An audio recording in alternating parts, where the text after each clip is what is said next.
Day 907 of the Ukrainian War Map, also known as the Russo-Ukrainian War. Juzzie here, and today is a super quick update as I take a simplified and down-to-earth approach to some of the most important happenings on the ground in Ukraine. So starting off, we'll take a look at those Russian losses, as currently Russia sits on more than 599,000 military personnel losses, representing an additional 1,170 in the past day. Then as for hardware losses, 7 tanks, 7 APVs, and a whopping 71 artillery. Then we'll head right into the map today, where the Ukrainian armed forces continue one of their stated operational goals of creating a buffer zone in Kursk to prevent the Russian artillery shelling of Ukraine. The AFU now controls 1,150 square kilometers of Kursk lands, although that figure could likely be set to almost double soon, given the conditions on the front with what could be described as the Gloshkovki salient. Marked in purple right here, with this entire region within Russia, which happens to, in fact, fall within the natural sphere of Ukrainian influence, due to the Sime River, which only contains 3 bridges to cross the north to the south.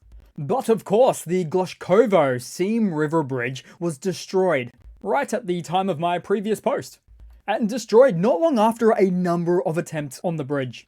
Then of course we have the Svanoy Bridge, further west, as Ukrainian forces reportedly struck this bridge as well, with reports of it still standing, but it cannot transport heavy vehicles anymore, though its days are probably also numbered as well.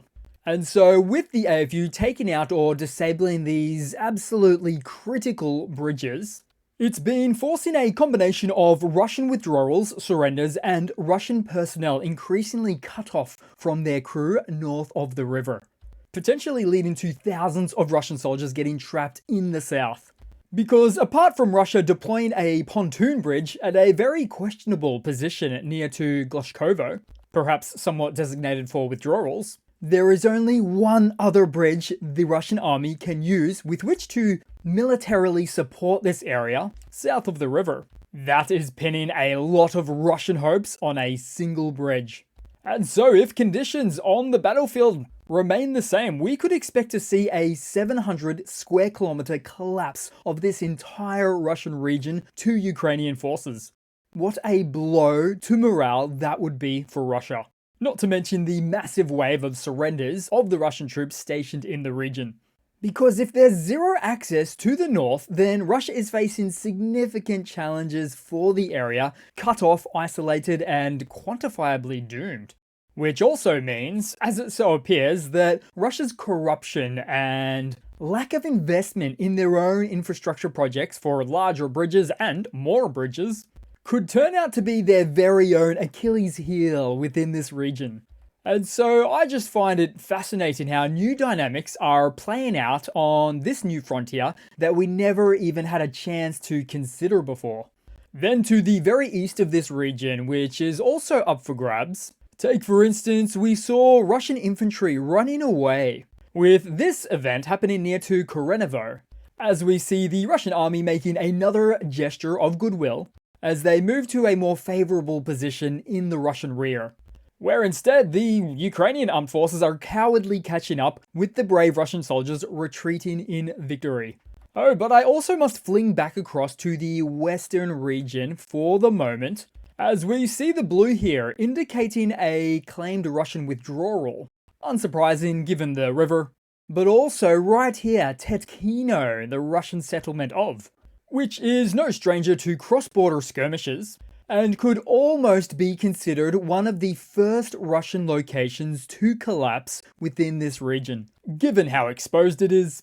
However, see that northeast road direction from the settlement? Specifically, this one goes all the way to the last remaining bridge at the Russian town of Courage. So it's all a very precarious situation. Russia have had nearly 2 weeks now to respond to this incursion, but their own internal command and ministries lied to each other and everybody else, playing down these events. But had they all accepted the harsh realities on the ground, even still, they simply lack the motherland manpower. which remains all too consumed in the Donbass and Zaporizhia regions for the most part. Which means all of this draws parallels to Russia's former Kherson northern bank positions some time ago. And if we scroll down to that location on the map where the Russian forces were located, what did Ukraine do back then? Well, they targeted the bridges, of course, causing many Russian military losses and an embarrassing retreat to the South Bank. They called a gesture of goodwill, or no, in fact, in this case, I think they called this one a tactical retreat. But hey, in the end, we find that sometimes the biggest enemy of the Russian army is this: the peaceful waters of a river. Then headed into Ukrainian-controlled Sudzha of Kursk, where we saw members of the AFU chatting with the locals, getting on really well with them too, and checking to see that they had enough food and water. We have probably never seen the Russian side move into Ukrainian settlements with this type of respect for life before. And they've had ample opportunity to do so. So it just squeezes my heart.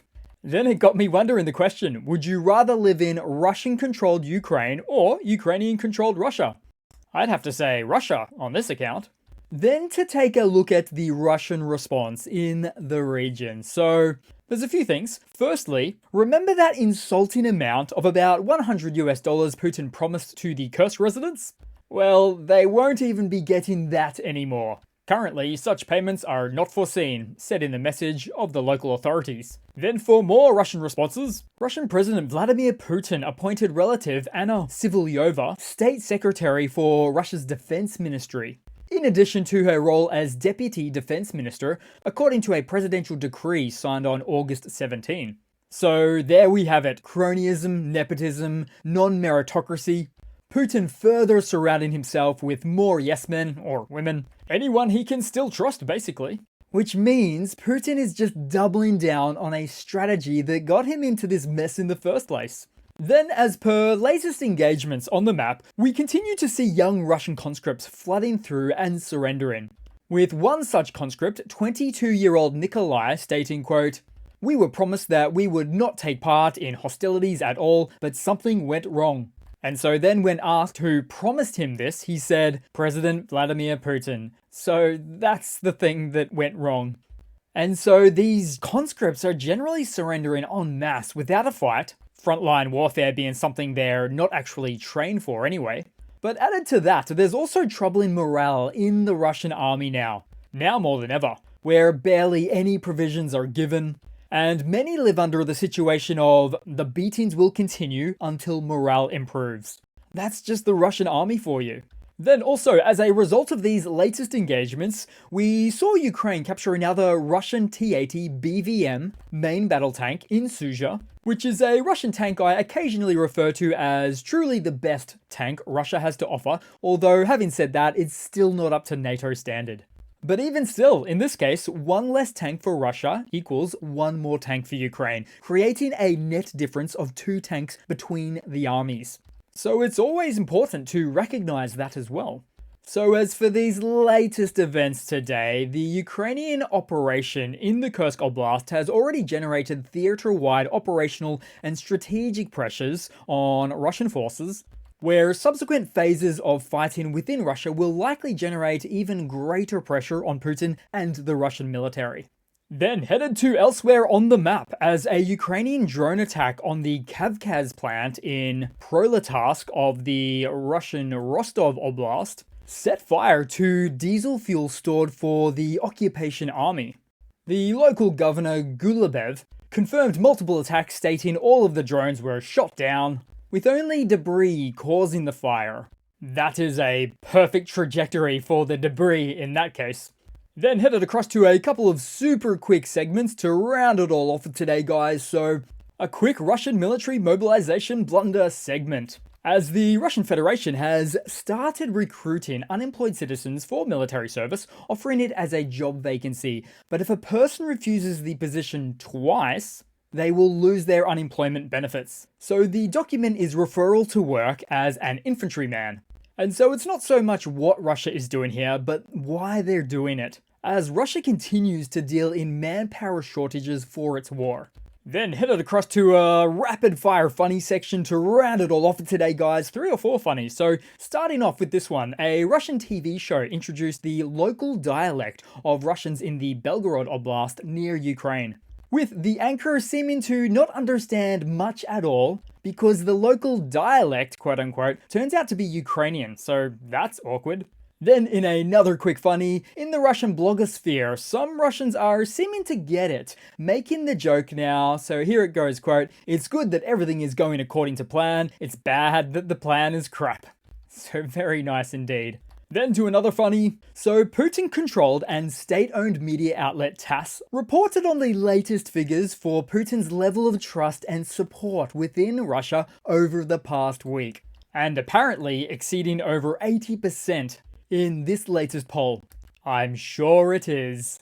Then to a final funny to round it all off today, guys. So this one's all about a paid online Russian troll, which almost reaches the level of parody as they proclaimed, "There is no retreat by Russians today, wake up, and here is your map for 2025.